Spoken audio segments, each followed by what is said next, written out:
ये सवाल हमसे बहुत पहले हुआ था, पंडित ने किया था, मौलाना साहब जिंदा बकरा जिंदा भैंस हलाल है कि हराम?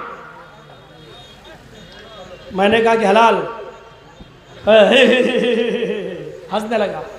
मैंने कहा क्यों, क्या हुआ? मैंने कहा क्या हुआ? कहने लगा मौलाना साहब जब जिंदा बकरा जिंदा भैंस हलाल है तो फिर हलाल जानवर पर आप लोग बिस्मिल्लाह क्यों पढ़ते हैं? ऐसी काटो और खा लो। फंसा दिया उसने हमें। मैंने कहा बिस्मिल्लाह इसलिए पढ़ते हैं कि बगैर बिस्मिल्लाह के वो हराम है। तो फिर एकदम फंसाया। क्या कहता? अभी तो आपने कहा था जिंदा बकरा जिंदा भैंस हलाल है, अब आप कह रहे हैं बगैर बिस्मिल्लाह के हराम है। तो इसका मतलब यह है कि उस पर बिस्मिल्लाह अल्लाहू अकबर पढ़ेंगे तो फिर हलाल होगा ना? हमने कहा हाँ। इससे पहले क्या था? मैंने कहा यार ये तो और फंसा लिया, ये तो बड़ा लग रहा पढ़ा लिखा। लेकिन मेरी खोपड़ी ने काम किया। मैंने कहा हाँ ये कहाँ ला रहा है? मैंने कहा अच्छा चलो। अब मैं आया, मैंने कहा हाँ पंडित जी अब बोलो। मेरी खोपड़ी काम कर गई। जिंदा बकरा जिंदा भैंस क्या हुआ? मैंने उसको समझाने के लिए मैंने कहा हराम है। हाँ। तब भी फंसोगे मौलाना। मैंने कहा फंसाओ। जिंदा बकरा जिंदा भैंस हराम है? मैंने कहा हाँ। फिर हलाल कैसे हुआ? मैंने कहा उसको लिटाया, बिस्मिल्लाह अल्लाहू अकबर कहा, हलाल हो गया।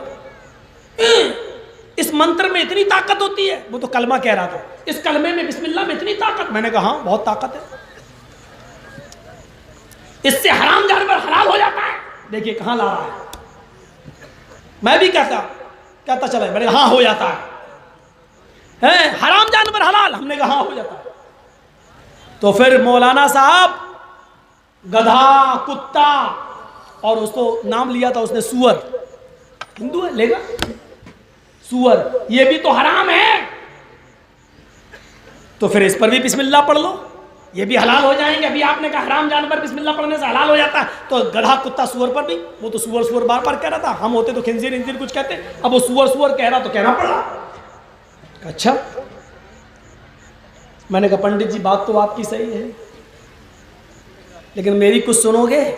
कहता क्या? अब सारे हिंदू लोग वहां जितने बैठे थे बड़े खुश थे कि मौलवी फंस गया। मैंने कहा पंडित जी ये आपकी कौन है? ये बगल में बैठी हुई हैं, ये मेरी धर्म पत्नी है। मैंने कहा सिर्फ पत्नी कह देते तो काम नहीं चलता, धर्म लगाना जरूरी था क्या? अरे मौलाना साहब धर्म पत्नी का मतलब धर्म के हिसाब से शादी हुई है, 7 फेरे लगे। मैंने कहा पंडित जी बहुत अच्छी बात है। पंडित जी बुरा तो नहीं मानोगे? कहने लगा क्यों मानेंगे, आप जब मेरी बात का बुरा नहीं मान रहे तो मैं क्यों मानूं?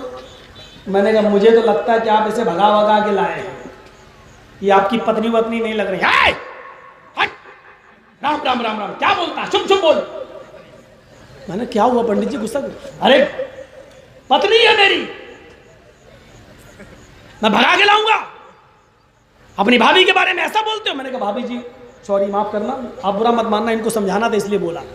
बोली आप लोगों के बीच में मैं क्यों बोलूंगी, बोलो। मैंने कहा पंडित जी मंत्र कुछ पढ़े गए होंगे ना, तभी तो आपकी पत्नी बनी है। कहाँ मंत्र पढ़े गए थे? मैंने कहा ओम भूर्भुवः स्वाहा, ओम मंगलम स्वाहा, ओम देवस्य स्वाहा, कुरु कुरु स्वाहा, ये सब पढ़ा गया होगा।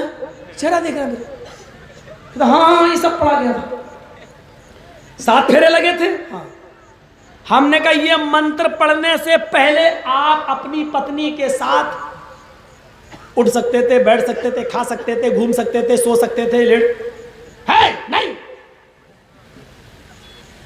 हमने कहा इन मंत्रों के पढ़ने से पहले आपकी पत्नी आपके ऊपर हलाल थी कि हराम? ये हलाल हराम मैं आपके लिए बोल रहा हूं, मैंने उधर बोला था शुद्ध थी या अशुद्ध। आपके ऊपर क्या थी? है मंत्र पढ़ने से पहले कोई शुद्ध कैसे हो जाएगी? मैं तो कभी नहीं, मैंने तो देखा भी नहीं था। मंत्र पढ़ा था हलाल हो गई, शुद्ध हो गई। मैंने कहा ओफो मंत्र से पहले हराम थी? कहा मंत्र पढ़ा तो हलाल हो गई। हाँ हमने कहा आपके मंत्र में बड़ी ताकत है, हराम औरत पे पढ़ो तो हलाल हो जाती है। हाँ मैंने कहा आपकी माँ बहन बेटी पर भी अगर ये मंत्र पढ़े जाएंगे तो क्या माँ बहन बेटी भी हलाल हो जाएंगे? चुप चुप चुप बोल, राम राम राम राम राम। माँ बहन बेटी कैसे हलाल हो जाएगी? मैंने कहा भाई आप ये मंत्र पढ़ रहे हैं, बड़ी ताकत है मंत्र में, अगर माँ बहन बेटी पे पढ़ा जाए तो हलाल नहीं होगी? हाय पागल है। मैंने कहा अच्छा 1000 बार पढ़ लूं ये मंत्र तो 1,00,000 बार भी पढ़े, 1 करोड़ बार भी पढ़ेगा तब भी वो हराम रहेगी। मैंने कहा पंडित जी समझ गए ना मसला, क्यों कुछ और बताना पड़ेगा?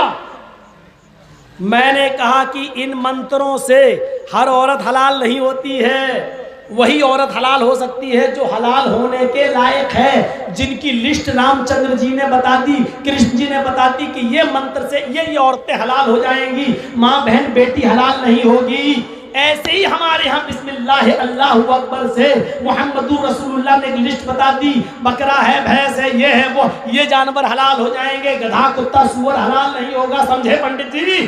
अंडरस्टैंड? समझ में आया आपके बात? कैसे महाराज बड़े बड़े मौलवियों से पूछा, हम जानकारी चाहते थे। अब वो भाभी बोली पंडित जी की पंडिताइन बहुत मुँह चलाते हैं, सबसे बोलते हैं ले चल बैठी उसकी ऊपर है। अब वो पंडित जो है उसकी घरवाली बेचारी रास्ते भर पूरी सब्जी खिलाती हुई लाई है। आप तो भगवान है। हमने पंडित जी को कोई मानते ही नहीं था किसी की, आपकी बात मान लिया, आपकी बात मान लिया। फिर दूसरी बातें चली तो सर्वभक्षो मतो मम, हिंदू धर्म की किताब में कहा सब कुछ खाओ, जो भी हिंदू आपसे कहे कि मीट सब बराबर, गाय भैंस का खा लेते हो, गधे का भी खाओ, कुत्ते का भी खाओ, आप उससे एक ही सवाल करिएगा बस, पेशाब सब बराबर, गाय का पी लेते हो, कुतिया का पी के दिखाओ, सुअर का पी के दिखाओ, जाओ देखो क्या जवाब देता है। ऐसी तिलमिलाएगा, भागेगा वो है। और हिंदू भाई तो मुकदमा वैसे ही हार गए यहाँ पर इस स्टेज पर। जितने जानवर मुसलमान खाते हैं उतने ही जानवरों का हिंदू दूध भी पीता है। और एक बात बता तू, जो जानवर मुसलमान नहीं खाता हिंदू उसका दूध भी नहीं पीता। भाई हमारे यहाँ जो जानवर हलाल है हम उसका दूध भी हलाल समझ के पीते हैं, जो जानवर हराम है उसका गोश्त भी हराम, दूध भी हराम। हिंदू धर्म में तो जब सारे जानवर हराम हैं तो दूध कैसे हलाल हो गया? पहली बात। दूसरी बात, उन्हीं जानवरों का दूध तुम क्यों पीते हो जो हम खाते हैं? मसलन मुसलमानों में भैंस हलाल है, हम उसका दूध पीते हैं, तुम भी भैंस का दूध पीते हो। हमारे यहाँ गाय हलाल है, लेकिन चलिए आपकी माँ है, हम मुसलमानों से भी गुजारिश करेंगे किसी की धार्मिक भावनाओं को मत भड़काओ, अच्छी बात है, लेकिन दूध भी हम उसका पीते हैं, आप भी उसका दूध पीते हो। हम बकरी खाते हैं, उसका दूध पीते हैं, तुम भी उसका दूध पीते हो। सवाल यह है कि हम कुत्ता नहीं खाते, कुतिया नहीं खाते। किसी हिंदू को कुतिया का दूध पीते हुए देखा है? हम सुअर नहीं खाते, किसी सुअरी का दूध पीते हुए देखा है? सवाल यह है कि जो जानवर हम नहीं खाते तो उसका दूध भी नहीं पीते, ऐसा क्यों? यहीं पर तुम कमजोर हो, मुकदमा यहीं पर हार गए। तो मेरे प्यारे साथियों, बुनियादी तौर पर मैंने ये चंद बातें आपके सामने रखी। मुस्लिम नियो संस्कार, सब कुछ खाएंगे, सर्वभक्षो मतो मम, सब कुछ खाएंगे, लेकिन हर जानवर नहीं, वही जानवर जिस पर वो कौल मंत्र पढ़ेंगे बिस्मिल्लाह अल्लाहु अकबर, मुस्लिम नियो संस्कारा, दुनिया इनको मुसलमान कह रही होगी। इंसान हूँ, जनरेटर नहीं, जिन्नात नहीं हूँ। 2 घंटा उधर बोला, फिर 2 घंटा इधर, 4 घंटे का मामला, और कई रातों से अपने माँ बाप की खिदमत में लगा जागा हुआ। मेरे भाइयों मुझे माफ़ करो, जलसा आगे चलाना हो तो दूसरों को सुनो, और फिर कल का एक और प्रोग्राम मुझे करना है। मैं अल्लाह से दुआ करता हूँ कि बारे अल्लाह हम तमाम मुसलमानों को नेक रास्ते पर चलने की तौफीक अता फरमाए, हमारी माँ बहनों को तौफीक अता फरमाए।